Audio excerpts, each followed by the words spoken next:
Sa fortune est estimée à 288 milliards de dollars. Avec ça, il pourrait distribuer 4300 € à chaque Français ou 37 € à chaque personne dans le monde. En réalité, Elon Musk est probablement l'humain le plus fauché de l'histoire, puisque tous ses comptes bancaires sont dans le rouge, avec une dette de plus de 548 millions de dollars minimum. Attendez un peu avant de le plaindre. C'est justement grâce à son endettement qu'il est aussi riche. Elon Musk possède 17% de Tesla sous forme d'actions. Grâce au succès de l'entreprise, leur valeur en bourse a triplé. Il pourrait les vendre et ramasser un paquet de cash, mais il perdrait le pouvoir de son entreprise et ferait chuter son cours.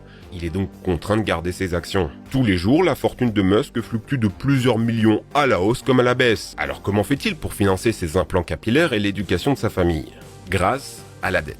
Il peut s'endetter de façon presque illimitée. Les banquiers savent qu'il n'a qu'à vendre ses actions pour pouvoir les rembourser. Aux yeux des impôts, Elon Musk est un pauvre criblé de dettes. Et en tant que PDG, il a décidé de ne se verser aucun salaire. Son revenu officiel est de 0. Il est dans le dernier décile. Si je vous raconte tout ça, c'est qu'il y a une leçon à en tirer. Qu'être endetté n'est pas une honte. C'est même l'outil qu'utilisent les riches pour devenir encore plus riches. Un Français travaille en moyenne 40 ans, profite de sa retraite pendant 20 ans, avant de mourir à 83 ans. En partant de ces chiffres, combien gagneras-tu pendant toute ta vie? On pourrait calculer ça à partir de la moyenne des revenus des Français. 2340 € net par mois. Ce chiffre est biaisé par les méga riches qui tirent artificiellement ce montant vers le haut. Quand Bill Gates entre dans une salle, on peut dire qu'en moyenne, tout le monde devient millionnaire. En réalité, 2340 €, il n'y a que 30% de la population qui gagne ça ou plus. Vous le voyez sur ce graphique où on a séparé tous les Français en 10 paquets, tous représentent un niveau de revenu. Par exemple, les 10% des Français les plus pauvres gagnent 700 € en moyenne.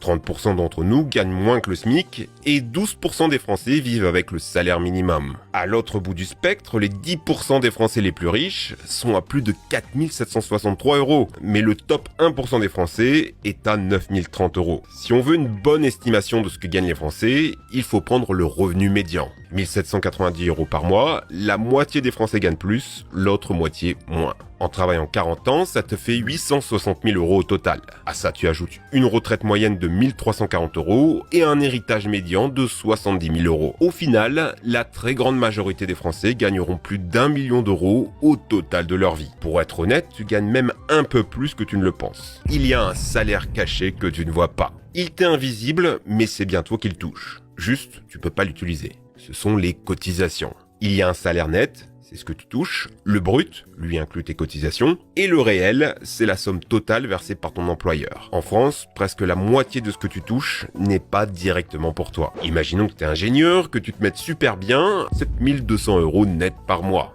Ça, c'est ce que tu touches directement.